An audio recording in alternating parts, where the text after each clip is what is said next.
Welcome to our next adventure with Chemology 411, a podcast about anything and everything. Kim and her guests will take you behind the scenes, behind the story, or behind the bar. So sit back. Make sure your seatbelt is fastened, tray table in its upright position, all carry-ons stored under the seats. But for this adventure, electronic devices must remain on. As we are ready to take off on our next adventure, introducing Kim Schultz and Chemology 411. Hi everyone, welcome to episode 4 of Chemology 411. This episode is going to include our meme, whether we agree or disagree, about a degree. We kind of missed it from last week. Halloween, not just for kids anymore, and moving it to a Saturday. Hallmark Christmas has started. Getting to travel to see my friends is one of my bonuses of being self-employed. And exactly what do I do for a living? I'm Kim Schultz, and I'm the invention coordinator for this show. Let's say hi to my co-host, Tyson Harley. What's going on, Kim? Do I just give you a quick check-in here? Yeah. I know what's happening in the exciting world of Tyson Harley. Yes, what's going on? Yeah. Today I got a partial day off. That's always nice when that happens for those of us who aren't self-employed and get partial days off fairly frequently. Yes. Wasn't for any great reason, but that was nice. And we're a day later than we would usually go because this is a time of year in this area of the country where you might have a pretty nice afternoon, but they'll just be back and forth. So I asked you yesterday, I begged for a weather day off or a site for it, an emotional day off. He hasn't even been here a month and he's already Can I have a day off? No, so it was going to be a nice evening compared to, how it is if you're in the seasonal parts of the country, this part of the year, that, hey, tomorrow might be 20 degrees cooler. So that's what it was. So that was nice to get a little outside time in yesterday. And oh yeah, the dogs across the street hate me. Why do they hate you? Dogs love me. This is why I'm taking this personally. Dogs love me. Okay, I've always said that kids and dogs love me. Right. It's the adult humans that have a problem. They have a problem with you or you have a problem with them?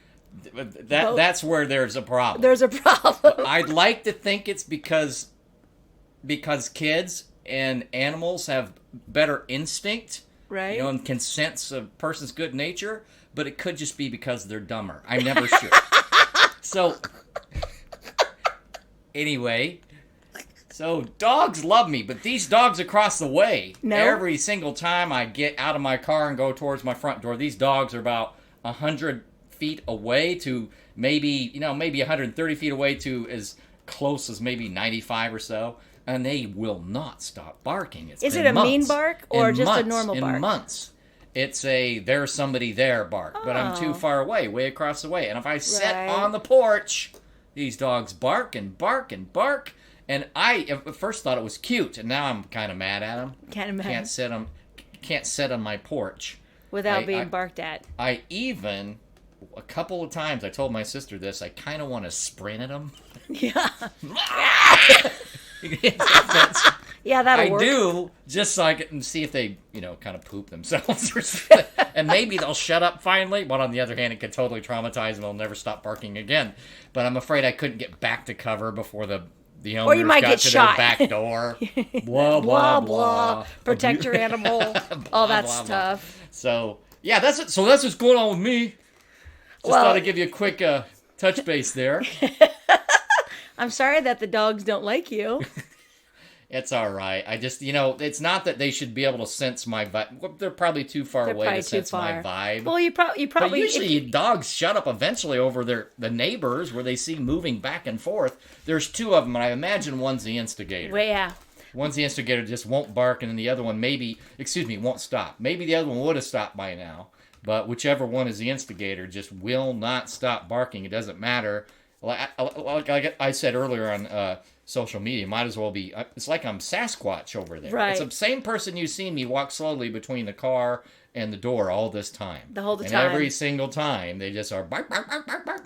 Boy, it's kind of annoying. Well, and my neighbor, she has dogs, and then, she has dogs when her kids don't want the dogs or can take care of take care of the dogs. So, but she's very adamant on them not barking at people that are there. So like when she'll get them, they'll start to bark and I'm out there and she'll come right out there and she's like, stop barking. You know, she's kind of on it. Like she's like, nope, they need to know that they don't bark at you. Like because I don't think she wants to listen to them bark when I'm out in my backyard either. And then my other dog that's next to me, who actually is not dead, I have not seen her for a long, long time. And I thought, oh, because it sounds like she's got like throat cancer or something. So her bark is kind of, you know, like, but the other day I was like, oh, well, she's still here because I haven't seen her for so long. So I didn't know what was going on, but she still has that kind of that bark, but really nothing comes out. So I'm not exactly sure if she's ill, but she kind of barks. To me, I just talk to her and then she stops. But man, when my bug man comes over or when anybody's in my backyard, she tries, but can't really hear her. I mean, it's just kind of that quiet. These dogs are young and have lungs, that's for sure. So maybe I just need to go over and say, "Hey, little guy," but then it would seem I'm very introverted in my personal life. So, like I told you, what I tell you when I was gonna head over tonight, I kind of have a soft schedule as far as when I get to the studio. Right. And so I said, well, let me just finish laundry real quick and try to avoid my neighbors, see if I can avoid my neighbors. So same idea. It's like I don't really want to go bother a neighbor. That's bad because you really should know your neighbor. Yeah. That's one downside of introversion. Is that you're like, I don't want to bother them. I'm sure they don't want me to bother them. I don't bother my neighbors either. I know the ones that have lived here for 30 years, but the ones that have come and go, I'm just kind of in and out all the time. And then the renters just kind of come and go. So I don't do a very good job at that either. But the ones that have been here, like I literally have the neighbors on either side of me have been here for over 20 years. And across the street, there's two that have been here for over 30 years. And then there's like 1, 2, 3, 4, 5, 6, 7, maybe like 8 other houses on my block is so small that they're just kind of turnover. Like people have been there. I have absolutely no clue who they are. And I don't go sit outside on my front porch. I have a great deck, but I'm not going to sit out there by myself. I'm literally in my basement or in my house by myself. So that's my, kind of my time. Most dogs love me, so that's probably why I'm taking it slightly personally, but I think it's mostly the volume. Because I go over to my sister's, and the dogs go crazy. They just love seeing me. And I go to my other sister, North Central Missouri. The dog goes crazy. She loves me. So I think that's part of it. They might just want you to come over and say hi, though. I've learned when I go walking, there's some certain dogs that are some behind the fence, and whenever I'm walking towards them, I'm like, hey guys, hey, good boy. And now a lot of them don't even bark. They're just behind there and like, oh, it's that lady again. So they kind of do it. Lady. The mean ones don't. They're I may have done a gesture today on the porch. Uh-oh. It was like 100 feet away gesture. Not like fingers because they wouldn't know that. He looked like a very vicious dog right there. I didn't flip a bird at the dog. He did. Not a bird dog. They're not bird dogs. You're not a bird dog. They wouldn't recognize the bird because they're not bird dogs. They're right, exactly. Not a Brittany You didn't Spaniel. do it, no. So it would have been wasted. You tried to scare him. I wonder if you flipped a bird to a bird dog, whether it would then point. You ever think of that? Oh. Anyway, go ahead. Let's go on to the regular parts of our programming. Well, it is still Kimtober. This will be the last episode in Kimtober that airs. Huh. Because that'll be sad. No, it's not sad. I'm exhausted. It is one thing to celebrate one day, but 31 days of pure nonstop crazy is ridiculous. Kind of like that one Leo DiCaprio movie. What was that one? Great Gatsby. Oh yeah, Kinda like that. And I'm in no way complaining because actually nothing that I'm doing here really has anything to do with my birthday except my free steak dinner. But everything it's just that October, when the weather changes, then what you're doing changes. So like the normal go to the lake or go to the pool, that's summer, and that's really busy in June, and then it kind of dies down a little bit August, and all of a sudden the weather changes and people want bonfires and my birthday happens and people expect me to entertain them. So this week for my birthday, I actually went. We've got a restaurant here called North Star, and it has been around forever. And they do a free steak. Yeah, we discussed that in like our first episode. How amazing that was, that it wasn't just a discount. Yeah, and so it's an actual free steak. And someone told me that it was half price, but I got it free, so I don't know. I'm gonna have to talk to Jeff and find out about that. But if you guys know any place in your community that does that, that's a marketing tool. That's what they want you to market, and they want you to help promote their restaurant. So I would make sure that you find out if there's any place like that. But I took 23 people showed up out of 31 that were going to come. I had a group of 5. Something happened in the family, so they had to back out. And then 2 more somebody was sick, and then a couple extra people came. So total, there were 23 of us. Wow. Which is quite a bit. Normally, it's just like a family of 4 that goes in there. And Tyson did not come. Yeah, and when you mention it, I had the shakes. Just a second ago when he said 25. So I'm kidding. It wouldn't bother me that much. But you're not claustrophobic. No, absolutely not claustrophobic. But having that much going on around you, does that bother you? Like, because I mean, it's can't even explain it. I was gonna say it's like it's not a fear. It's just a general. Don't want to do that. No, yeah. So you just don't have you just have no. To me, it's overwhelming to have 23 people there, and I have to. For me, and then I have like a table of 3 over there because we didn't have enough to put everybody at the one table. You feel bad about the. So then I'm going to go sit down and I want to talk to them, and then I want to get up and I want to try to talk to everybody that's there. But my friend group, it's a mixture, so a lot of them don't know each other, so they get to know and they get to make new friends and they get a network and stuff like that. So I'm not too bothered about it, but I still want to talk to people. I did get gifts, which is exciting. I got this really cool very soft blanket and some candy and some gift cards, and I never really asked for gifts, honestly, for my birthday, but I mean, it's me. Who doesn't want to buy me a gift? I'm sure Tyson brought his gift. He just hasn't given it to me yet. Yep. Absolutely. But before that, we talked about the last episode about... I hit it. You hit... Oh, you want me to find it? So, just let me know. Hope you can find it. Anyway, go ahead. Not in this mess. So my friends and I, we plan to go play bingo up at Prairie Band Casino. We are so lucky around Topeka. We have so many casinos, and I love to gamble. I don't know if we've talked about that on live or if we just talked about that on our rehearsals, but I freaking love going to the casino. I'm not a big gambler, like spending, tons and tons of money, but it's just something you can do by yourself. You don't have to go with anybody. But still be in an atmosphere, just kind of people watching. Yeah, like people are around talking. Yeah.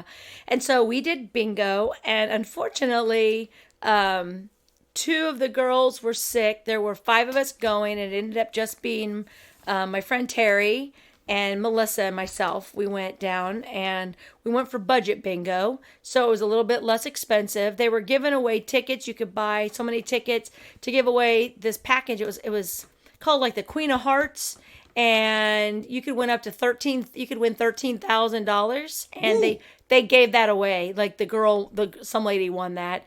I did not win that. I was like, oh, that'd be so awesome for my birthday. You should have said something. Didn't win. Excuse me, ma'am, but it is Kim Tober. It's Kim Tober, and that's probably mine. So hand it over. And my friend Terry, her ticket was 100 numbers exactly off from the winning ticket.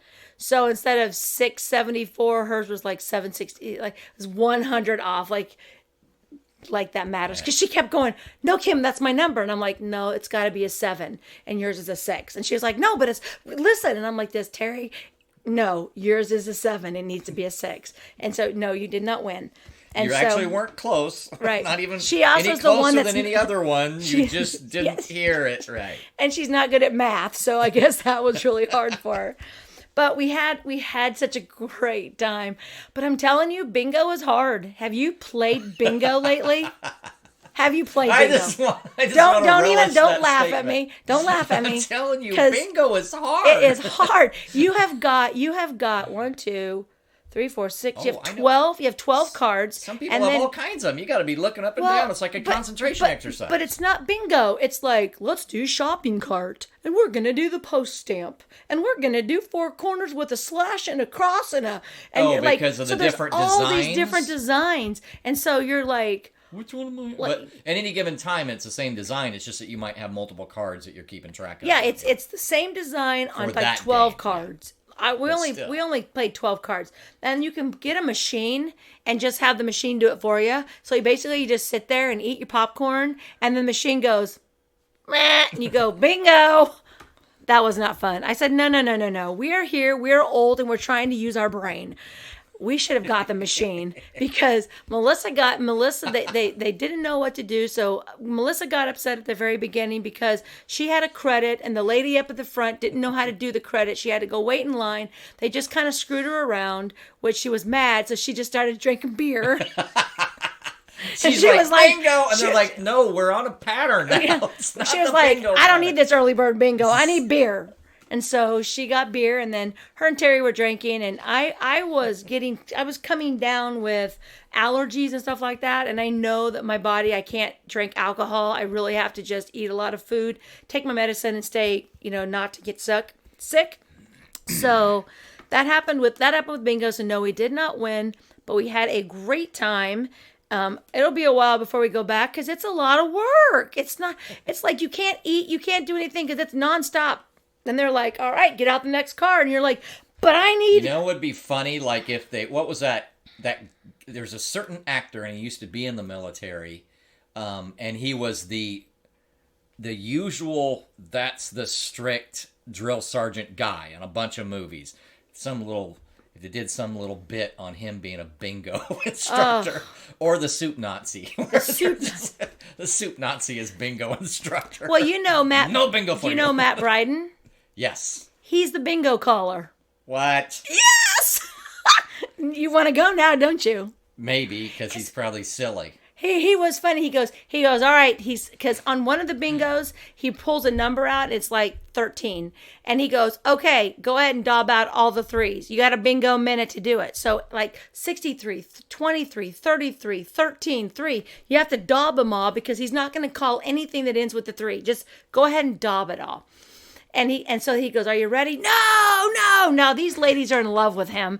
And he's like this, all right, guys, if you don't get it done, I'm going to have to sing for you. Sing a song. and Matt's in a lot of shows on stage. I was gonna say. And he goes, I guess maybe I should start sucking more on my songs and you don't want me to sing. So, yes, community theater circles, very talented. I've been in... He's done more shows than me, but I've been in 1 or 2 with him, and one that was very good. Yeah. And I had to play a total scumbag, but that's an aside we don't need to go into. Right. Playing a total scumbag on stage is interesting. And I don't mean like the famous villain. I'm talking pedo. Yeah, bad. Which one was that? Which August, Osage County. I love that one. I had to play one creepy. Yeah, you did. Yeah. I had to get around. I had to get over that. Yeah, it's like you had disconnect. Yeah. No, you did a good job in that one. That was a good show, though. Yeah, that is a good show. It was funny the other day because I said something about my co-host Tyson has done community service. Community service. That too. From the, I guess that is community service when you're doing the telephone pole. So. On Main Street. But I said, the funny thing is what works is that he's introverted, I'm extroverted, and they go, how did he do theater? Different. Okay, first of all, he's on stage with like 2 people. Like you can't see the audience. That's not where you're at. You're doing something different. Like that's not like most actors are that way. So we got in this conversation like that's really weird. So we probably have to go. We have to have a show on how you can handle being on stage. Here's another for you. It's a quick aside, but it can also happen in sports where you think, isn't that weird? Like you're in front of 15,000 people and millions of people on TV and you have to do interviews. Yeah, but it's the sports that the person likes. Right. Like the perfect example, Kawhi Leonard, who'd rather not say 3 words in a day if he doesn't have to. Right. And yet he literally brought his team to the NBA Finals and then championship last year. He's famously introverted and shy. Right. And yet he's in front of, both things can happen. It seems contrary, but it's not necessary. More the fact that he probably didn't go to the after party. Right, exactly. He misses out on a lot of fun. Right. All right, so let's go to this meme. Let's start with this meme because a couple weeks back, this meme popped up on my Facebook, and we've talked about it before. I don't really make comments on Facebook because I don't feel like arguing with people. And so I did not make a comment, but I did send this to you.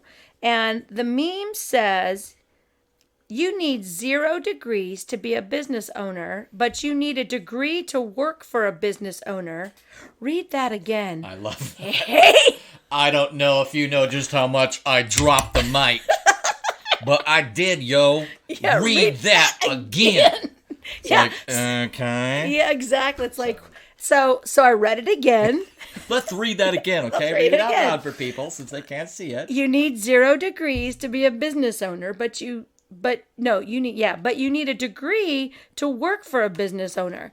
And my first thing was okay, so like, because when people put these memes on, they're in their own world, and so you have to put yourself in their world. And I'm trying to figure out, which world are you in where business owners don't have to have a degree, but their business people do? Because I'm going to start with construction. More than likely, the guy that owns the construction company probably got it from his dad. He's done construction his whole life, no degree, and then people that are working for him, no degree.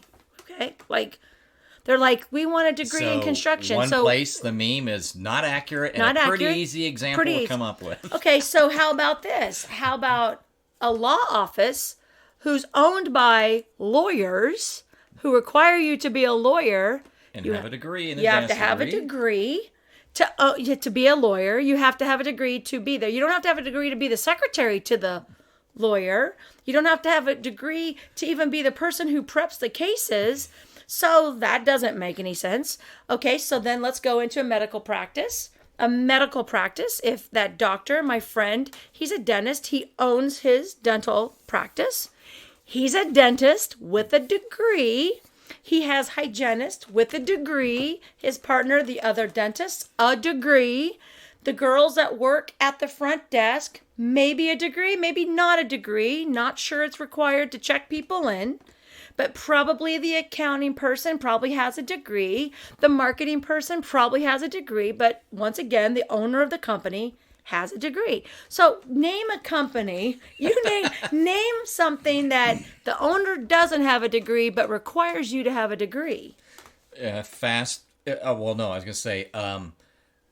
food owner, restaurant, entrepreneur, whoever started that, and now his management needs to have a degree. Sure, this happens, right? But to say as though it's a global thing, right? It's just like, what are you talking about? It's almost like just an attempt at almost like class warfare type of a thing. Right, that's what I'm saying. Like, they're not even as smart as we are. Right. It's like, but a lot of your audience doesn't have degrees. So, well, I mean, whoever, that meme is going to come to people's news feeds, and they don't have degrees, so it doesn't even apply to a lot of people. What it does apply is to those people that don't have a degree who think they're not getting the job because they don't have a degree. And they're like, what? The owner doesn't have a degree, and I'm not going to get the job because I don't have a degree? That's not fair. And it's kind of like, I guess because I'm an accountant, I have to have an degree. If I want to be a bookkeeper, that would be one thing, but I wouldn't have gotten the jobs that got me into my field without my accounting degree. Now, I could be a bookkeeper. Bookkeepers are there, and there are a lot of wonderful bookkeepers out there, but they're probably not in their own business, self-employed, doing it by themselves. And if I did not have my degree and I hired someone to help me out with my bookkeeping without a degree, I wouldn't have them have a degree. I would just train them to do what I do, because anybody can do my job. You don't have to have a degree to do it. Right. I had to have a degree to work at the CPA firm. I had to have a degree to do the jobs I had at the very beginning before I was self-employed. So that doesn't make any sense. So these are the kind of memes that you put this out there and it just kind of like fills someone's void. And she was so like, and her friends were like, that totally makes sense. It's like, no. No, it doesn't. And so I had the reason I read it again, so I could. Did they really just say that? Right. That's not what the person. That's not what they meant. It's like, so anyway, these are the kind of mic memes. drop. Except no, not at all. But yeah, I was like, so these are the memes that like you have to be in like a very small little circle for you to look at this meme and say, yeah, that's right. Like, and more than likely someone didn't get a job because it required a degree. Now, I don't like the fact that it says, I don't like the fact where it says a degree is a must, starts out at $24,000 a year. That's the aside. That's just dumb. And the other thing, too, along with the whole degree thing, not to extend this too far, is that, in my opinion, a lot of times we're too algorithm-based on these job searches, and there's not a lot of creativity. And people with plenty of experience and education, and even documented education, don't get a chance because it doesn't fit the stupid algorithm. Right. You know, so advanced degrees can probably cross, at least in the Bachelor of Arts type things. And some sciences, they don't necessarily cross. But if you have some advanced degree, it probably says you're fairly smart and can probably pick it up. Or at least that shouldn't be the reason, because that particular advanced degree doesn't match your preferred degree. It doesn't mean that you should definitely knock those people out. If you see someone who has a doctorate, but it's not the bachelor's that you want, but they're interested, you might want to talk to them. Right. But that is an aside. I've recognized that. I've been victim of, they don't even want to talk to you because it's not the right degree, even though I have a doctorate. Right. So. Yeah, I was told to stay in accounting because if I wanted to do business, any job I wanted, I would get it because I have an accounting degree. Don't do finance, don't do marketing, don't do straight business. You need to do accounting because if you can make it through accounting, I can get any business job I wanted, and I get offered those jobs all the time. I don't apply for jobs, but once I meet with clients, they automatically just want to hire me. It's like, no, I'm self-employed. I'm a contract laborer. I'm going to come in, fix your stuff, and I'm going to go. They're like, no. So, and I get offered weird jobs that aren't even accounting jobs because of accounting. So I was pretty lucky with that. But also, a doctorate and all that can actually not get you a job because they look at you and they're just like, oh, we can't afford that. This job isn't going to be challenging enough. Yeah, they're going to. Listen, I wouldn't be applying if I. Right, I want a job. Exactly. Okay, so the next thing that we're going to talk about is Halloween. I don't know when people's Halloween starts in their community, but we start like the 15th of October. Like it's almost like Halloween season in this community. Meaning like they have events parties. Okay. Yeah, we have Boo It, we have Boo and Brews, we have Brews and Booze, we have the Boo Bash, we have Go Here, the costumes, we have Trunk or Treats, and they start like on the 18th and the 19th and every weekend. And then tonight in our downtown we had Boo It Downtown, and like we'll have 7,000 to 8,000 people go downtown with their children, and they go and they get the candy, and it's huge. We started it a long time ago, and I'm no longer involved in it because they've changed it to where they do the downtown one full near 10, 11 days, I guess. No, what is they today? do it the Thursday before. They do it the Thursday before. They always do it. We always do it the Thursday before. It's kind of weird that it's Thursday, just because they think come Friday everybody wants to just do their own weekend things. Right. So yeah, we did it because everybody else does it on Friday and Saturday. So we've got the Haunted Woods now, and we've got haunted houses, and we've got Terror on the Plains or something, and we've got. I mean, it just grows here. But yet in the media, they're like, we want to change Halloween to October 31st. Why? Like literally, October 31st is. It doesn't matter what day of the week it falls on. They're out Thursday night. 8,000 kids are downtown. So why are we trying to act as if this has to be on a Saturday? Do they not realize that Saturdays are for parents to go out, dress up in slutty costumes, and get drunk? I mean, come on. You're really just interfering with the adult parties, correct? I mean, I guess you don't go, but... By adult parties, do you mean the ones where you don't have to wear clothes? No, well, I mean, Because I go to. No, I'm kidding. But part of me has always wanted to, because I have certain tendencies as to when it's really nice outside and what you should do when it's really nice outside. Part of me has this fantasy to go to a Halloween party as Dr. Manhattan from The Watchmen. Oh, I'm yeah? like, nah, not ripped enough for that. Would be a good party. you know what though? You could probably get someone to paint them on you to make it look real good. Oh yeah, that'd be good. But Part no. of me goes, yeah, but it's not even. Probably wouldn't get away with that. Probably would. Well, It's like, yes, I will. I'm Dr. Manhattan, officer. yeah, exactly. There's nothing you can do. This is a costume. It's Halloween. Yeah. I am all powerful. You can't take me in if you. Ah! Yeah, I'm out. Never mind. Never mind. So no, I haven't gone to a lot of Halloween parties. It's another introversion extroversion thing. Well, and we usually have them. So we're going to have one at our restaurant Friday night. I'm not going to it because I'm at a different event Friday night, and then like all the bars and stuff like that, they do costume contests.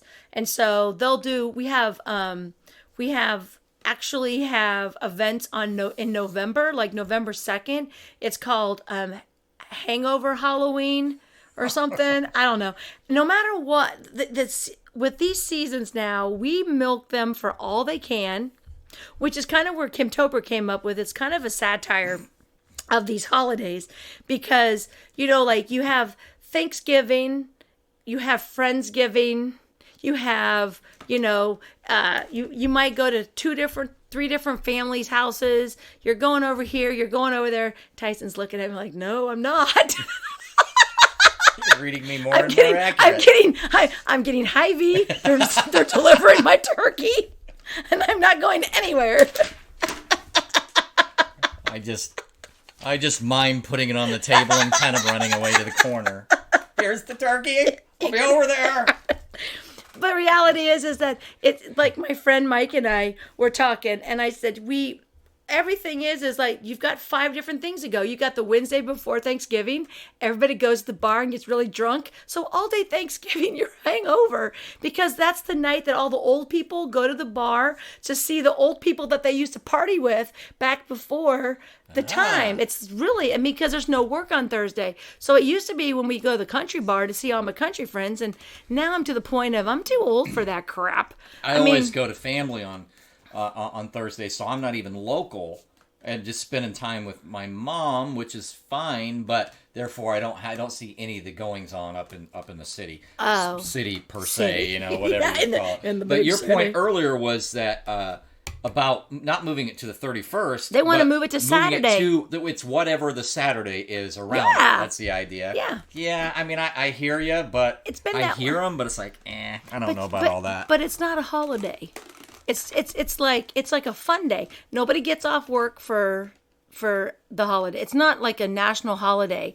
And so if they're saying, well, we need to move these holidays, so I got in trouble on Facebook because I was being sarcastic. It's kind of shocking. But I said, I agree. We need to move all holidays to Saturday because I'm tired of all these people getting holiday pay. I'm self-employed. I don't get holiday pay. Yeah. And so if we just put the holidays on Saturday. This should be good. And oh my gosh. They were like. Did you wring your hands afterwards? Oh yeah, I did. And bling. They were like, my husband works really hard for those days, and he needs those days off. And on Saturday and like all these people, and I'm thinking, you didn't read any sarcasm at all in my post about moving Christmas. I just like the imagery. Right. I was like, Enter. Why? We take so many Mondays off work. Why? Put it on a Saturday. Just put it on a Saturday. They're actual holidays. But this isn't even a freaking holiday. This is just a day where you used to dress up and go get candy. And now it is more of an adult holiday. Like literally. And it's a marketing campaign for everybody to promote their business. All these trunk or treats. True. Everybody's out there. It's basically a promotion. And we're feeding these kids. I mean, just imagine how much candy they get. If they from went going to every like, single one, the especially. police department does one, the churches do them. I mean, literally, you can start on the 16th of the month and you can get candy every day. All I know is it's scary that when more than one kid shows up at your door who's tall enough that their voices have broken already, and you're like, I don't know if I should answer that door. They're taller than me. I hope they're not up to mischief. So there was a city that made it illegal for 14 and over to trick or treat. Now, why would you do that? Like, are you literally going to arrest Count Dracula in his costume? Poor tall children who are tall. They'll be like, no, I'm only 13 years old. How are we going to know? Why make that up? I want a trick or treat too. And they come driving up in their car. Bum, bada, bum. Bum, bada, bum. Sorry. So anyway, so we're almost done with that. That leads me to Christmas. You know, the other day I got my Hallmark movies and mysteries and I turn it on and it's flipping Christmas. Christmas already on Hallmark Movie Channel. Like Christmas. Like the Christmas shows. Hallmark has like 40 new shows coming out. You mean just the kind of related, like a romance that ends up being kind of around Christmas time? No. Or you mean straight up Christmas? Straight up Christmas. Straight up Christmas. Home for the holidays. Christmas. It's their Christmas. They've got so many flipping Christmas shows. Oh, I'm sure over the years they built it up because literally the Hallmark, you know, the base industry it relies on Christmas the most. Yeah. So they probably, you know, built up plenty of movies around it and have a large library around it. Yeah, and then every year they do like 40 new ones, which really are not new because they're the same premise. Have you watched anything, a Hallmark movie? You don't look like you're probably like in front of the Hallmark. Don't have Hallmark on a lot. No, not very often. I'm sure you're missing out. I'm sure I am. I've probably become addicted, I'm certain, and that's why I try to avoid it so much. It's on sometimes when I go visit my mother and they feel like having that. Even she doesn't watch that very much, but I have the app. I'm aware there's a channel. But I have the app. And I feel like every time I see, sometimes I think they put Hallmark movies on some of the extra channels that they throw on over the air, the digital channels. And you can notice them right away. You're like, hey, that woman who was known for the Angel Show 15 years ago is starring in this movie. She's on that one. And a lot of times they're not very new ones. Maybe they are if you watch all the channel all the time. Oh, no. They're like, I have the app. They now have an app that allows me to mark which movies I've seen. And, I hit a button and it put every single Hallmark movie time on one of my calendars. Not one that I use. Across networks? Like you're trying to keep track of them? No, or just the they're Hallmark all one? on Hallmark. Oh. So it'll tell me that on this Thursday at this time this show's on this channel. And I hit the button because I was downloading the app and it went on to I picked a calendar that I don't use, just a Gmail calendar. Wow. I picked it and so literally I can look at that calendar and I have the entire Christmas thing and then I just hit the button and it'll say like, okay, I don't need to see that. I've already seen that one. And I've seen that one, and I've seen that one, which I don't have 3 days to go through and mark them all. And I don't even know if I've seen them because they're the same characters in the same show. And you're just kind of like, wow, this is her 32nd show where they always have the spunky young woman with an entrepreneurial spirit. Did I nail one of them? You nailed one of them. I guess you made your point since I haven't seen very many of them. So you have that. You have the single mom. You always have the yuppie couple who she has to go to a small town and she goes and she either gets her ex-boyfriend or she meets the hometown hero and then She's like, I'm not even big into small towns. They start to fall in love and then the uptown guy jerk comes into town and starts making fun of things and then somebody's gonna overhear something that's not really correct. Or like last night there was what one. I call the Three's Company rule. Mr. Roper, you know how many different Three's Company episodes would have been 3 minutes if Roper or the other guy would have just asked? Right. That's exactly. It's kind of like, and they always thought that can't be right. Right. Let me rethink this. Yeah. Probably not what was happening. Maybe my eavesdropping is gonna, turn out to bite me in the ass. Because that's kind of what they do. So you're sitting there, or what I don't like, and this is the one part of, so like every year I either But you love still it, love it, just so it doesn't. you're like, still an addict. I mean, I'm an I don't addict. even mean in a bad way. I am an addict, but like one year I will watch it and I'll be just like, that is so good. And then in 2017, this is 2018. It was last year. I was like this. Oh no, women are not like this. Just a particular one you watch? All of them. So it was more kind of like this. I say something and then I just kind of held something back from you a little bit, and then they always go like this. I have been hurt before. I will not allow anyone to ever hurt me again. And then they run off and you're just like, but literally his mom died and his daughter, like all this bad stuff happened to him, but she is so selfish in her, like, right. I'm thinking, are these men writing these stories? Because you're making women out to be really, really weak. Well, the other thing, and similar, which I can tell you, in some shows, you kind of create that artificial conflict, and so that happens where it's like, and the artificial conflict just seems like, would that person, do we really need to make the artificial conflict mean that person looks like such a selfish, superficial person? That's exactly. And then they always come back and they're just like, I'm so sorry, I didn't know that your mom had died and that you lost your house and all this. You're like, yeah, because you didn't ask. You didn't, and he's trying to explain to you, and he'll go like this and go, but, and she'll go, no, no. And then, I've heard enough. And he's like, but no. Then you go, why don't you just blurt out the next 7 words? Like you said, 3-minute long movie. I get it. You could probably wrap this up in 7 words and get most of the important part out, so she can. You just let me But I understand why the movies are there, but I don't know why they have to make someone so like, it's just like over the top. It's like, oh, come on. And it's not just the women. Sometimes men are the same way, but the biggest ones are when they tear off and they're just like, Christmas is canceled. And you're like, what? And then they have to chase them down to the airport, or they get there and they have a flat tire on the side of the snowy road. I mean, it's there. You love it, but sometimes you're not so sure you love it. Sometimes I'm just kind of like, oh my gosh. And when I turned it on the other day, I was like, nope, not ready for it.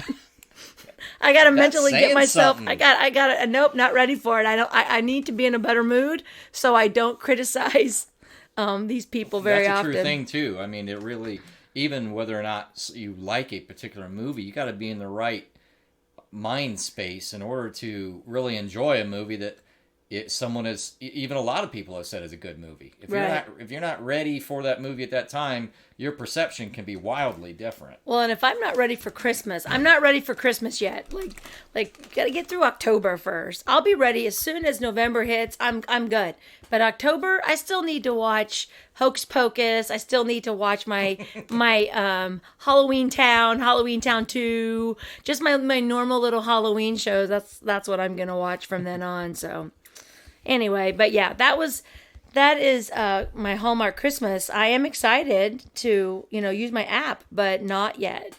Not yet. It does sound like a cool app to throw it on the calendar. Yeah. And you can, before you even generate, you can say, I don't need this one, I don't need this one. Yeah, you just push off which one you've already seen. And now make a calendar. Yeah, and it's just calendar. So yeah, it was kind of cool. It's, it's been there.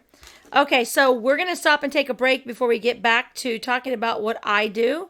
We have a commercial about how I could possibly help you with your Christmas cards this year, or Valentine's, or Halloween, or Thanksgiving, or just because you love somebody. Nice. We'll be back. Well, it's that time of the year when we are overbooked and not enough time in the day to get all the fun things done. Holiday season is here, and do I have a great way to help you connect with family, friends, and even clients? Greeting cards used to be huge before technology came in and made so many things very impersonable. Then my friend Cody Bateman came up with a great product that would bring sexy back. Oh, wait, that was Justin Timberlake. Cody brought back greeting cards with a twist. Using an app from your phone, tablet, laptop, or computer, you can make a personalized greeting card for less than $5, including the printing, the stuffing the envelope, and postage. You just download our app on your phone, set up an account, and start changing the world one card at a time. Now that alone is awesome, but it doesn't stop there. You can also send gifts, like brownies, jewelry, toys, and much more, just with one click. My team would love to show you how to use the app and get you started today.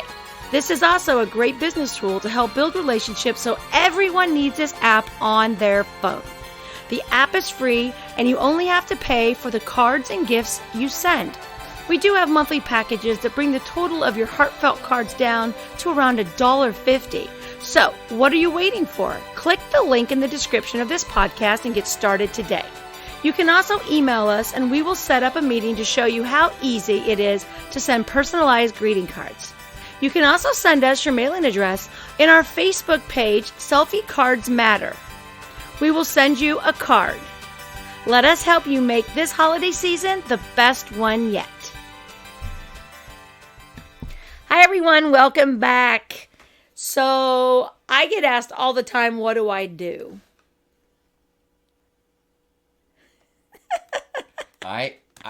I'm not so sure myself. There's this pregnant pause. The guy's supposed to chime in, and I'm like, well, I don't know. You do a lot of stuff. You do stuff. I do stuff. You got an open schedule. I do. But you also provide value, and otherwise, yeah, I'll be interested in this conversation. Yeah. So it's not like a simple answer, and so it's kind of like when I'm at an event and someone goes, "So what do you do?" I'm thinking, oh, how far do we want to go here? Because I tire people out. And I know this because people say, you tired me out. So after that conversation? Yeah. After the conversation, because I'm very hyper and I have very strong energy. So when I'm talking, I'm pushing a lot of energy towards you. I talk really fast. And so when I'm talking slow, I kind of sound like an idiot. Because my brain is like already 500 words ahead, and I'm trying to talk slow enough to have you understand what I'm saying. It's not easy. So, do you understand the words? You get me? Do you understand me? Mouth? So, rush hour. I went to Washburn University. First of all, I went to KU for a year, and I hated every minute of it. So you didn't join in on the little No, I lived at home. I lived at home, and so it was about 20 minutes from my house to KU, living here because we lived all the way out in the country. And so I went to KU, and I was a non-traditional student at KU. I wore sweats and jeans and T-shirts because that's what I wear. And these girls got Not up. Exactly matching. Oh, listen. Yeah. Where? They're wearing their gunny sack dresses. I don't know if anybody remembers gunny sack. Look it up from the histories of the 1980s. But they'd have their hair done, their makeup on, all dressed up, ready to go. And I'm thinking, So there was one other girl in the classroom that I kind of hung out with at a couple classes. I found the classes too big. I lost a lot of weight. I had to walk the stairs from where the stadium is. I had to walk those stairs every day to get up because that's where I had to park, where the football stadium is, in that parking lot. And I had to go all the way up the stairs. And I think there's 286 stairs that I went up every single day. And your classes were all over the place. The buildings were beautiful. I had a couple really good teachers. I took a 5-hour algebra class for the fun of it. Because I love algebra. I love algebra too. And he didn't really speak English very well, but some audience members' heads just exploded. 2 people in one room. 2 people and you know what? I use algebra all the time. So when someone goes, I didn't use algebra today, and I'm like, yeah, you did. Good at it, apparently. Right. Evidently, you don't even know what it is. Sorry, guys. So I had that, but I had one bad teacher in English. She was horrible. And I had another bad teacher in English. She just flirted with all the people in the class. She was really young. And so it was just uncomfortable for me in that class. So anyway, I changed. I was in engineering because all my tests said to do engineering, and I switched over to accounting, and actually the people at KU told me that I should look at Washburn University because it had a better business school. So probably not what they were supposed to tell me. Global audience members, that would be the surprise of someone at an in-state, more prominent school saying, go to the other school that's not as quite as prominent and is still in our area. Yeah. So we're only talking about 35 miles maybe as the crow flies between the two. Right. And Washburn University has a really good business school. So if you're looking to go into school or law, we are in the top 10 law schools of underneath the Ivy League for the best bang for your buck. So that's where I went. I loved it as a non-traditional student, got married when I was 19. So I started working full-time and going to school part-time, graduated finally. I stopped school for a little while, had my daughter in 1990, and I started back after I got divorced.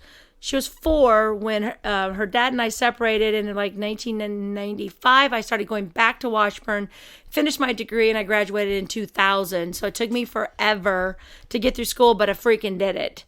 Like, as a single mom, working 3 jobs. I did home daycare. I worked at Topeka Civic Theater, which is a local theater. I was the bar manager there and a bartender, and I worked other side jobs whenever I needed just to make the money because I had to do it. So I started my accounting degree, and the reason that I did accounting is because I always wanted to be on my own. I wanted to be self-employed, and I knew that an accounting degree, I could do that. I just didn't realize how easy it would be with how technology was going to change. I think I didn't know it was going to happen, but in my brain, something told me that you're going to be able to do this from your home. A perfect remote business opportunity, and because it's just about working the numbers, and why you have to be at an office for that. Right, yeah. And later on, it got even easier. Right. And so I didn't start out that way. I started out as contract. So I worked at a CPA firm, and then I worked at Minigers for a few years. And then from there, I started doing my own accounting, getting a couple clients, but I kept still working 3 jobs, because I needed that definite income. Can we do an aside real quick? Mm-hmm. Just a quick self-reference, and if you guys don't know, I didn't know until I lived in Northeast Kansas. We talked about this in previous episodes, but just look up Menninger Clinic. Yeah. You'll find out that was a very nationally prominent, what do you call it? Not psychology, but... It was mental health. And psychiatry. Yeah. And yes. Anyway, it was giant, and it was based in Topeka, Kansas, up on the hill. It was basically world renowned. So just a quick aside, right. As you mentioned, you worked at Menninger's there quickly. And it's now in Houston, Texas. So people get the reference. So go ahead. So I worked there for a while, and Kelly basically taught me how to do everything that I know how to do. I started working for small businesses. I started helping people open businesses. Was substitute teacher for 17 years. Doing elementary school. I've always wanted to do that, but always had full-time jobs, so it's really hard when you have a full-time job. You got no availability. It's so awesome. And then if you're in between full-time jobs, you could do it, but then you're like looking for a job, so it's like, I would love to do it in a way, but I don't know how you would ever, make a career. It would have to be your second job, unless you're married or something like that. Yeah. It's just your supplemental or you're income. retired, and so I did that, but my love has always been just helping people and helping them with business, and I'm very, very, very business savvy. I have been around so many amazing business people that have been successful, and I have been around people who have failed, and I take their failures as a lesson learned of what not to do and to help other people so that they don't have to do it. You try to stop people in their tracks when you see them going down that alley. Yeah. Well, I normally try to start when the very beginning, or I go in when everything's screwed up. And so without even really realizing it, I started being asked, hey, Kim, can you come over and fix this for us? Because it's all screwed up. We're a nonprofit and we're going to lose all this money. So I would go in and basically have to rebuild the entire accounting system. And sometimes I'd have to do it for 4 years for multiple companies, meaning we'd have to go all the way back, rebuild a whole new QuickBooks, and then we'd have to start from 4 years back and enter everything in. And I would hire data entry people because I'm too expensive for me to do that. So as a nonprofit, I'm trying to save them as much money as possible. So I'm hiring people to do my data entry. Then I have to go back and reconcile, make sure everything is done, fill out all the grant stuff, all that kind of good stuff. So that kind of just started accidentally. Then I'd go in and I don't really apply for jobs because I always tell them I'm a contractor, but people would hear that I could do it. And it's always kind of funny because one of my jobs that I went into, they said it was going to be about 2 years to get it done. And I did it in 9 months. And then another nonprofit had a lot of problems. And when I told them how much money that I wanted to make, and it wasn't a lot, they were like, nope, that's not what we're going to pay. We're going to pay somebody $10 an hour. And I was like, okay, well, you're not going to get it done. Nobody making $10 an hour is going to know how to fix it. I can get you done in probably 4 to 6 months. You're looking at 2 years for someone to come in that doesn't know what they're doing, but you pay for it. And they got into a lot of trouble, ended up having to pay a lot more than it would have had to pay me. They brought in a firm, which at that point, now you're doing a lot of overhead. So, I stick to my guns when it comes to accounting. But then we opened up the restaurants, and we have 2 of them. And so I worked at the restaurants, and then one of them is a bar. So I already knew how to bartend. So I'd bartend there, wait tables, and started promoting and marketing our downtown and then the community. And then I just got this feeling like I need to know everybody. So being an introvert, would not be able to do my job, but I literally love to meet people everywhere. Like everywhere. I'm like addicted to it As now. you can tell when she just names, and so then I met Kelly, and you're like, Kelly. He's got to use an old term, a very large Rolodex. Yes. Right. I have like so many people that have been there for me, but I also have a lot of people that I have helped. And so currently what I do is I have my accounting, but if you want to open up a business, and it doesn't matter where you are, it can be in any state, you contact me and I'll sit down with you and I'll go over what you're wanting to do. And if I can't help you, then I'll literally go and try to find people in your community because I know who I need to look for. And I will help you get set up, what you need to do.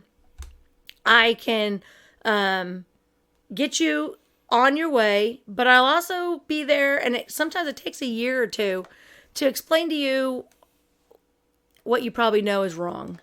Because people will come to me and they'll say, I want to open up this business. Okay. How are you going to pay your bills? Well, with the business, nope, nobody's coming in. You have zero income. You have none of this. How do you pay your bills? What do you mean? Well, most business people have a job, or they have a spouse that has a job, or they have a trust fund, or they have like a lot of money. They just have a lot of money and they're like, oh, I'm just going to quit my job and I've got $500,000 in the savings account. I'm going to open up this restaurant and see where it goes.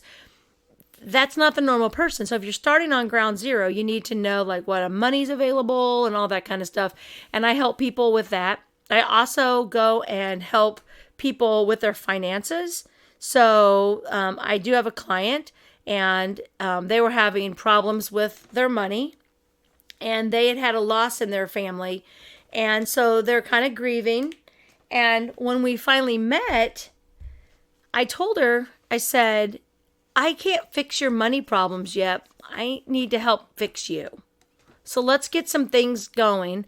And my personality is that people will just literally spill their guts to me. Like I could be at Walmart and someone will just come up to me and just be like, my husband left me yesterday and I don't know what I'm doing. And then I'm like, oh my gosh, that is so horrible. And it could be a 20-minute conversation with someone I'm never going to see again. And I help them and then they hug me and then they walk off. And I'm placed in people's lives for different reasons. And so now I kind of do that. And I also do motivational speaking, going around and talking about failures and my life and trying to get people to realize that just because you have to be positive doesn't mean you can't be negative. It doesn't mean your life is perfect. And I kind of do that kind of stuff. So that's kind of what I do. But my main job is accounting and talking to people. I just want to know everybody. I need to know everybody. I do. It's like I'm obsessed. I have no problem talking to anybody, anywhere, at a restaurant or whatever. I just talk. And it gathers it in my brain. I don't mean to laugh in a bad way. I just like the way that came out. I just talk. And it goes into like a file cabinet, and it's just weird because someone will go, I need to get blah, blah, blah. And I'm like, I just met him like 2 days ago. This is the person you need to go talk to. And then I connect them. It's like a better version of Kramer, and I know a guy. Yeah, I know. Yeah, and that's exactly what I do. So I get messages nonstop, and it's exhausting sometimes. But I love meeting people. You know my friend Bob Sacramento. Bob Sacramento? No. That's like Seinfeld reference. I did not watch Seinfeld. Anyway. Well, like 4 of them. So you're like the good version of Kramer, because Kramer could do whatever you needed for you. Supposedly. Right. Allegedly. So yeah, that's kind of what I do. So if anybody needs any kind of accounting help, business development, or if they it sounds like a sounding board to, I've always wanted to, I think I would be good at doing this, and I have no idea where to start. Right.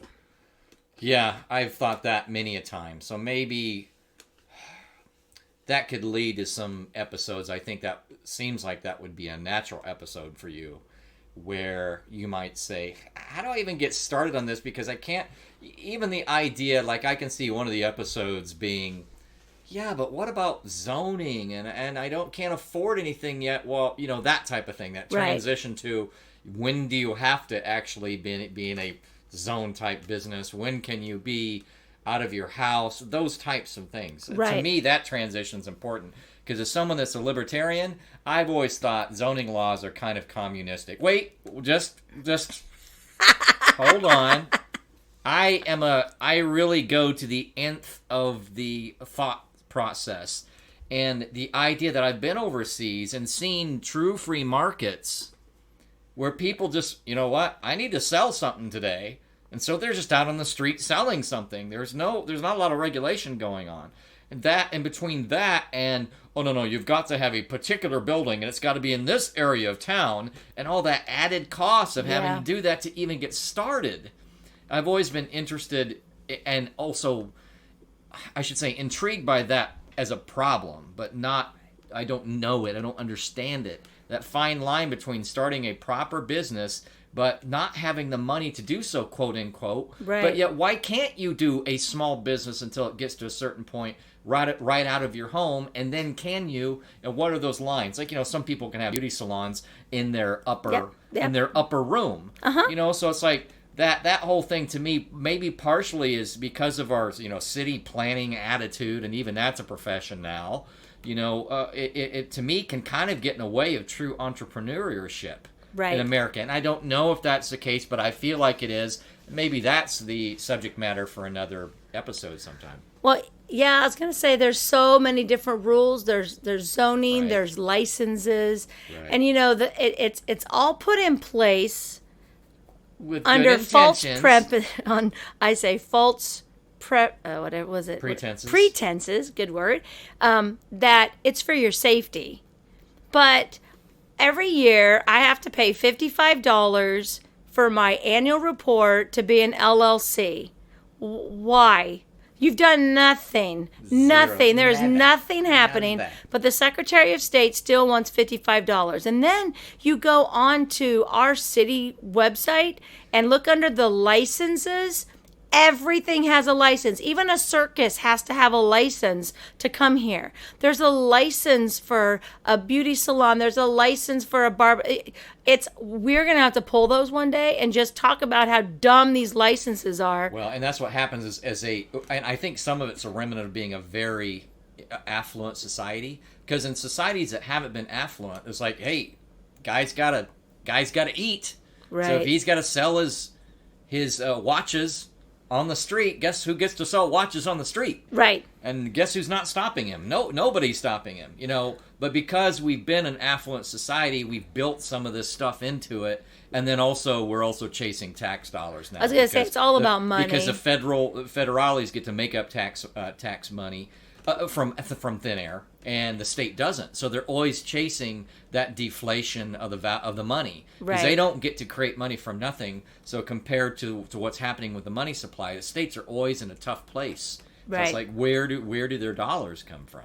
Yep. Another maybe second episode. But yeah, that intersection of that small business seems to be where you could maybe help. Yeah. And it would seem like a good subjects that would interest you and be in your bailiwick. Yeah, it's truly interesting, and the thing that I love about it is that they all come to me with all different types of ideas. It's not all people coming to me for the same idea. They just did an auto repair shop. I have axe throwing.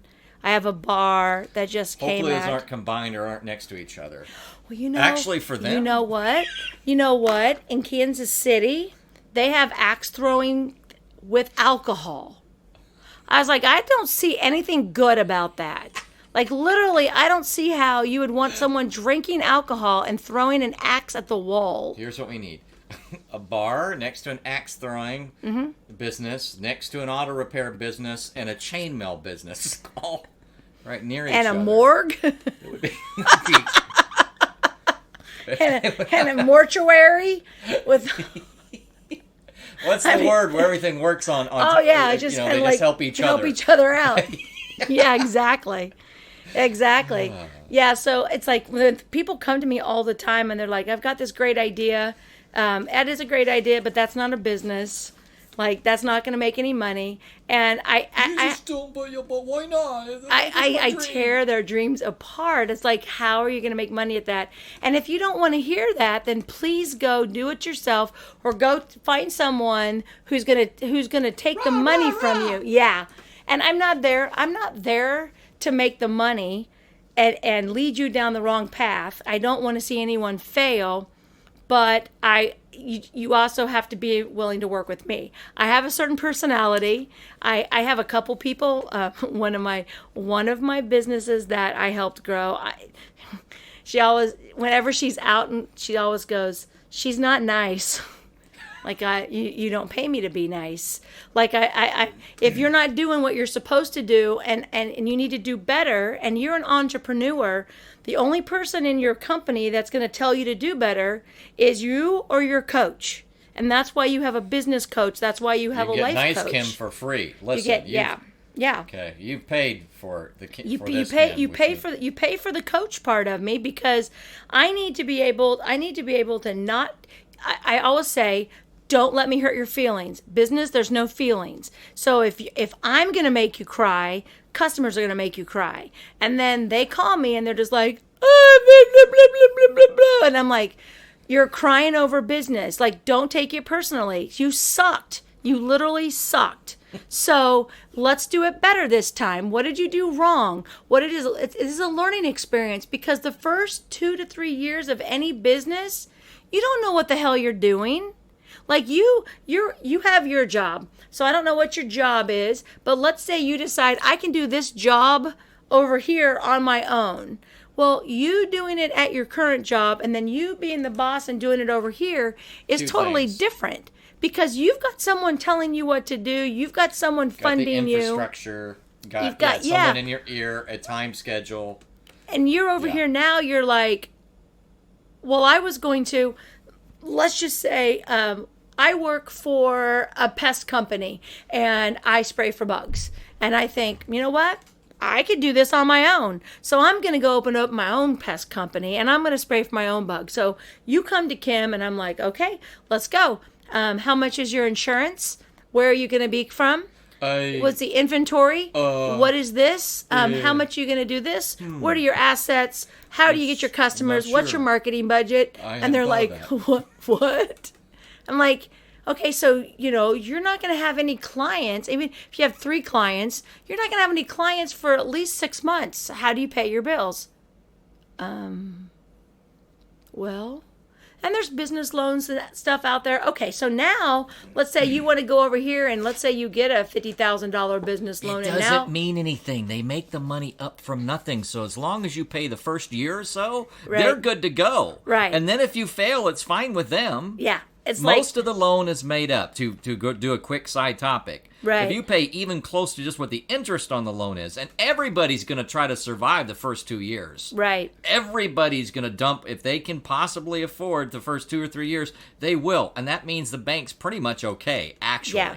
compared to the money they had before the loan was created. So the fact that you can get a business loan is not necessarily an indication that they really think you're in a great place to succeed over the long run. No. And and you have bills and you have stress and you have to have staff and what are you going to do? And I always tell people the number one person you have to have is me or an accountant.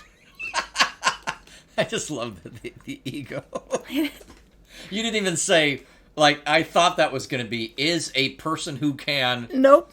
And it Nope. was, it's You need me. You know what? I have spoke with a couple people and they started a business and that business is struggling or that business is gone. And I'm thinking for the couple $100 a month that I cost because you're small business and you don't take me that long to do, I could have directed you and I would have been telling you what you were doing wrong. Ooh, wish you would have told me about that earlier. But now you get when you get is it left brain that's the accountant part? Because I'm left It's and the right. opposite. So I just think, I say opposite for me. I'm right-handed. It's left is logical. So that's right. Left is logical. So most accountants are strictly like they're on that side of the brain. Gotta They be a just little have bit one both. side. They don't know. I'm both. So I come in there and I am 100%. I can do the whole different business and tell you exactly what you have to do. Get it set up and do it right. And there's other people out there like that, but not as awesome as I am. I mean, I only know me, so I don't hire somebody else. No, there's other people I actually met. I met someone the other day who was pretty much on the same brainwave as me, but he was kind of a chauvinistic pig, and I laughed. I laughed at the meeting. I laughed at his face. No, like he was speaking to a group of women, and he made a few comments that made a few of them squirm. Because we're in such a delicate world nowadays, that's going to be a whole new that's going to be a whole nother podcast. Because it was hilarious to me. Because I love that. I worked for a trucking company and I worked with like truckers, and that was the best atmosphere ever. If I didn't get sexually harassed, Every day. you could cuss at work. I mean, it was like full out cussing. Sexual harassment is in the eye of the beholder. Yeah, exactly. I think it's what you're saying. No, in a way, it feels like it's framed because so much of the day is like, oh, gotta be careful. Yeah. Oops, oh boy, did I? I'm sorry, I didn't mean to. And actually, I'm totally into that culture now because I'm in an environment where I'm not in a job where people act unrefined. Right. And I'm so used to that now. And I also go ahead and feel freely to, just to be sure, I didn't want you to think that I meant anything like that if it came across that way. And that's also partially me. I don't like to just straight up insult people. So I'm used to that. do. But on the other hand, when you get in those environments where you can just have, just rib each other back and forth and give each other a hard time, it's more fun in a way as long as it doesn't go way overboard. Oh, yeah. Like, looking good today. You're Yeah. like, that's right. Yeah. Well, so that'll be a whole nother episode because I'm totally opposite. I did try to tell my boss that she should stop saying that, though. Stop telling you that. Yeah. Tell that you look hot. Okay, too much. Feeling a little uncomfortable over here. That didn't happen. I was kidding. Oh, my. All right, guys. Thank you so much for giving us your time. We appreciate our listeners and are excited that our show's growing so fast. Make sure to comment in our Facebook group, Kimology 411. And if you haven't joined yet, you should. Thank you, Tyson, for helping making Kimology 411 so awesome. So welcome. Oh, by the way, we were going to mention that one thingy. Mm-hmm. Go for it. Oh, yeah. So scales of truth. Listen, I know I'm my own problem. I try to cover serious topics, and it's hard to get your head back around serious topics. Some of these are topics that have fields that are pretty complicated. Right. So the next one is going to be about, it's basically, if you want to, I'm not going to read out of a book. But the broad subject line is something, if you can go find a book called The Great Prostate Hoax. And it turns out that the screening test to check to see if men might have prostate cancer is it's bad. It's a hoax. Good. It was meant really as nothing that was something called PSA, prostate specific antigen. Right. And the basis of this argument is that even when it was discovered, and it's never been thought otherwise, the title is right. This is a protein that is related to the prostate, which is the male sex gland, and it's prostate specific. It's not prostate cancer specific. Oh, so okay. it's an antigen that is based on things that happen with the prostate, which is basically sexual functions. Right. And yet it's been overblown and exaggerated and taken, with advocacy groups to, we've got to do as much as we can. Well, it turns out that because it's not prostate cancer specific, we've got a certain number that we call normal. I'm not going to tell you the units, but let's say it's 4. Well, it turns out, and this is just a probably quickest 10 seconds, you can have a level as low as 0.5. So I said 4, right? So right. 1/8 of that, and you can have cancer. You can also have a level as high as 11 and not have cancer. So it's supposed to be a floor, like anything 4 or higher indicates you should probably go get a biopsy. But in reality, it changes by so many things. An over-road truck driver and even in 1985, when this first got brought through the FDA, not as a screen that says, hey, you should probably go get a biopsy, but instead as, hey, if we know you've got prostate cancer, these are one of the many tools that can help you monitor it. It's a lot lower level. Even in 1985, in front of the FDA, the people who are presenting it said, well, we do know that any type of prostate massage can increase the levels. So that can mean any number of things. Like if you ride, how guys will ride a bike and they'd rather have that groove down by their junk. Right. Because it touches right in that area. That can increase it to level really significantly. You know what else? And this is really surprising. The prostate specific antigen has to do with allowing, I'm going to get graphic here, but only in a scientific sense because this is a sex gland. It allows the ejaculate to go do its work easier. Okay? So guess what changes this number? If you've had sex recently, who'd have thought? It's the sex gland.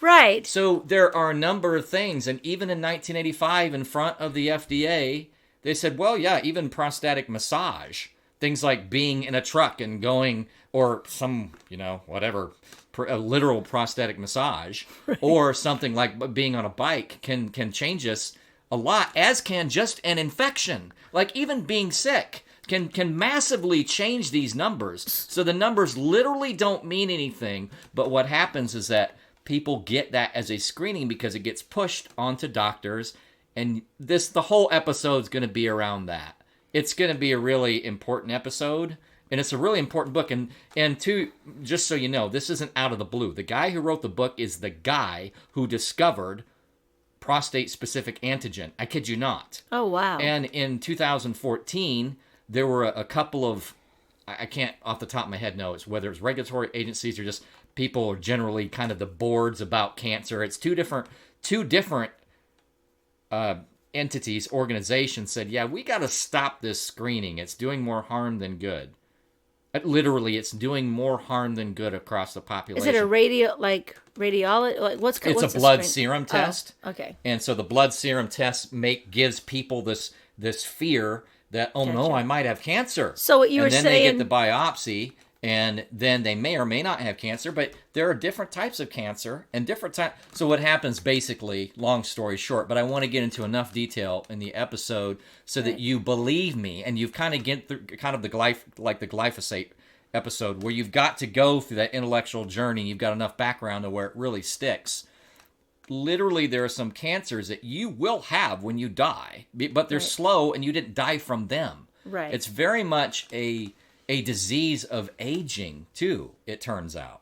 So you can have a turtle type prostate cancer or a rabbit, and this doesn't tell you which is which. Right. So people get scared in doing biopsies and then get full I don't know if I'm saying it right, prostatectomies, but full radical removal, when that's a really bad idea, because you get nerve damage, and almost always you're going to be incontinent for the rest of your life, and you're not going to be able to have sex for the rest of your life, and then of course you're going to be impotent.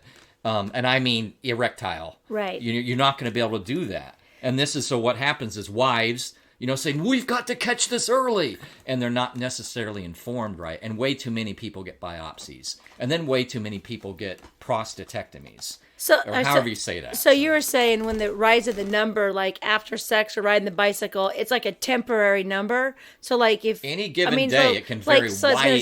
So you could be a truck driver and go in, and because you're a truck driver, it's messing with your numbers that they're looking at, and then they could possibly tell you are a candidate for prostate, but you're really not. The number really doesn't mean anything. Right. Okay. And we've known it doesn't mean anything, but still it got caught on by the biotech industry. It got, then advocacy groups and pushing it on, almost like women having to get their mammograms. Right. Kind of that version of that. And for men. And it's become this big thing. And even though it's been tamped down, as soon as somebody says, or it's been attempted to, well, how dare you? We're outraged. You would not support early detection of... Well, that's a different question. The question is, does it really do that? And there are even studies that say checking this number of people that did not get even the screening process versus this number of people that did get that screening process, and looking for mortality in its entirety, not even just for prostate cancer, and seeing no statistical difference. And yet, what you do have the statistical difference is that you've been you mutilated the men in the meantime, right? And had not only just the physical scars and disabilities because of that, because your prostate is only, not yours, a man's prostate is only about the size of a walnut, right? And it's got nerves all around it, right. So you get massive nerve damage. So whenever you do this type of thing, you're going to destroy stuff. It's not coming back. Yeah. So you better have had to have a really good reason to do it.